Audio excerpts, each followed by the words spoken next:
Ее работы обладают удивительной притягательностью, мгновенно захватывая внимание зрителя. Используя лишь штрихи и линии, владея сложной техникой работы тушью и пером, Екатерина Черная наполняет свои работы тонкой детализацией и глубоким смыслом. В Ахмеджите открылась первая персональная выставка талантливой художницы.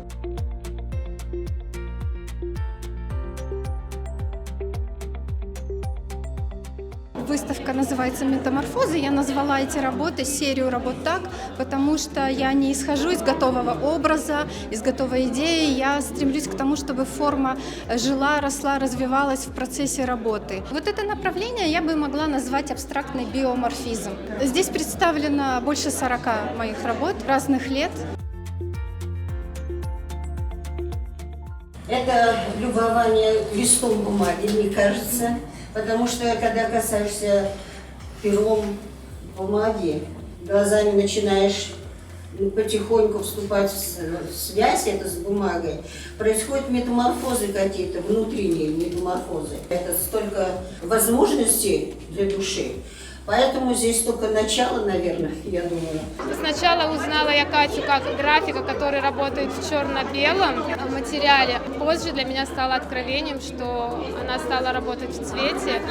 И Мамут Чурлу развил в ней эту способность, которая у нее уже была. И она обрела уже такой свой путь, свое русло, в котором она сейчас дальше развивается. Я могу отметить работу «Странники». Эта работа получилась у меня после как раз-таки занятий с Мамут Оджа. Это метафора того, что происходит с нами, с людьми. Мы постоянно меняемся, движемся, не застываем на месте. На мой взгляд, искусство живет в соединении с другим, со зрителем.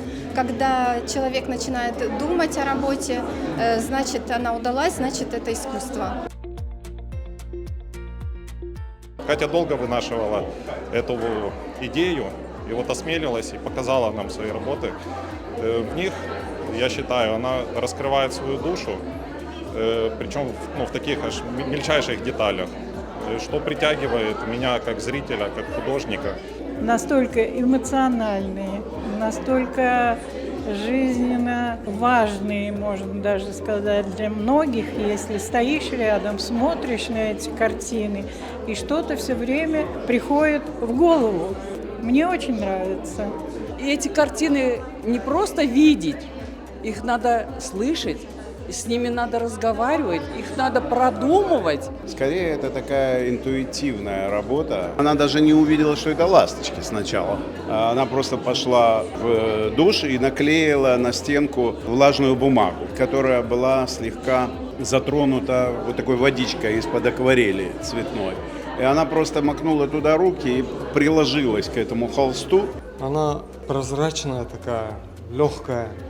И то, в какой манере она была выполнена, это для меня вообще удивительно. Каждая из этих работ, она интересная по-своему. Первая выставка ее, персональная. Хочу поздравить ее с этим.